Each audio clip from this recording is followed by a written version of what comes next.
Hello friends. तो आज मैं आपको स्पेलिंग्स के कुछ रूल बताऊंगी जो आपके स्पेलिंग्स को सुधारने में मदद करेंगे। तो आप बहुत से लोग होते हैं जिसको एग्जामिनेशंस के टाइम स्पेलिंग में बहुत दिक्कत होती है, तो वो स्पेलिंग लिखते समय बहुत टाइम वेस्ट हो जाता है हम लोगों का। लेकिन आज मैं आपको ऐसे रूल्स बताऊंगी जिसके द्वारा आप उसको 2 मिनट में लर्न कर सकते हैं। आप लोग सिर्फ 2 ही चीज़ सोचेंगे।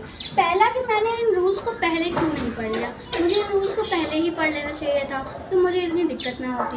और दूसरा कि ये कि आपको ये रूल्स इतना इजीली है मैंने बताया है कि आपको ये बहुत जल्दी याद हो जाएंगे। तो चलिए देखते हैं। When IE और EI is pronounced like E in peep, तो पीप या जीप इन सब में जैसे ई प्रोनाउंस होता है तो यहाँ पे हम लोग आई ई या ई आई का यूज़ करते हैं। आई कम्स बिफोर ई एक्सेप्ट आफ्टर सी। आई जो है वो ई के पहले ही लग जाता है, लेकिन अगर वर्ड में सी है सबसे पहले तो यहाँ पे ई देन आई होगा। चलिए इसके कुछ एग्जांपल्स देखते हैं।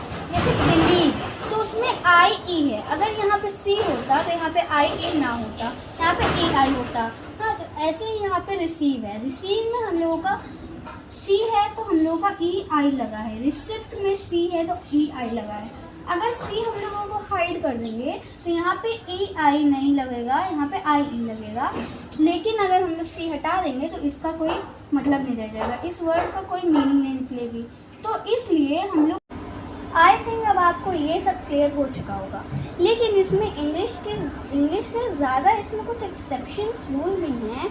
जैसे डब्ल्यू है तो डब्ल्यू के बाद आई ई नहीं, यहाँ पे ई आई है।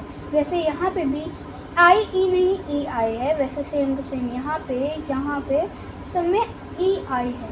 तो आपको इसकी तैयारी खुद ही से करनी होगी। इसकी तैयारी करनी नहीं होती, ये अपने आप ही होता रहता है। अगर आप बुक रीडिंग करते होंगे तो बुक रीडिंग में वही शब्द रिपीट होने की वजह से आपको वो शब्द याद होने लगते हैं, उसकी स्पेलिंग आपको याद हो जाती है। तो थैंक यू सो मच। अगर आपको मेरी वीडियो अच्छी लगती है तो please like, subscribe and share my YouTube channel.